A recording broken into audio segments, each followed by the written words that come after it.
Hey there, it's the King Coral, and let's talk about multitasking and how you don't even realize you're doing multiple things at once, and that's the reason that actually slows down your process. To begin with the definition of multitasking first, because it's from computers running multiple things, but they're not running it at the same time. They're switching back and forth between tasks, and that's the same thing that our brain is doing. While trying to do multiple things at once, we're just switching back and forth between 2 or 3 tasks that we are doing. It's actually slowing us down. One thing when it comes to like the focus, for example, if you're driving and you're on your phone, you're not 100% focused on driving. So it's like 50% driving, you're on 50% autopilot, and 50% focused on typing a message. So if there will be like an animal crossing the street, obviously your reaction time will be slower because you're only 50% concentrated on the street. And that already shows that because of that split focus, we are losing control of being in that situation.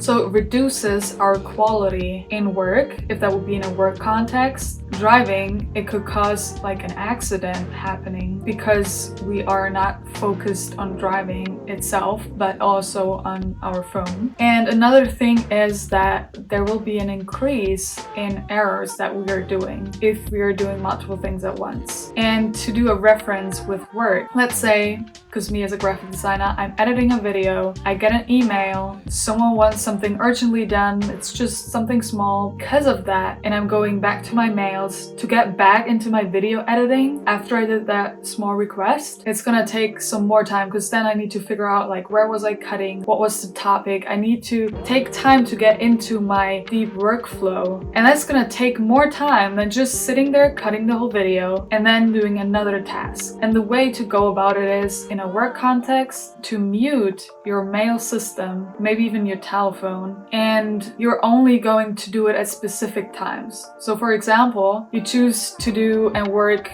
2 hours straight on a project, and every 2 hours you're checking your mails, or you do specific times of the day. First thing in the morning, you're going to check your mails and try to reach out to them and do as much as you can. Then you're going to work. Then after lunch break, you're going to check your mails again, and you're not going to check your mails before you leave because that way you're gonna check them again. There are more people that want things from you, and then you're never able to leave work. It's important to really establish setting those boundaries and also kind of trying to manage your time and make specific time blocks for specific tasks, and that way you're going to get way more things done than always switching back and forth, because it's gonna take way more time. Like they did studies on that. It takes like 1/3, 1 or 2/3 longer by switching back and forth between tasks than just finishing one task straight. And like I said, more errors and a lack of quality too, because you were not completely focused on doing that one task. I hope this video helped you, and I'll see you in the next one. Bye!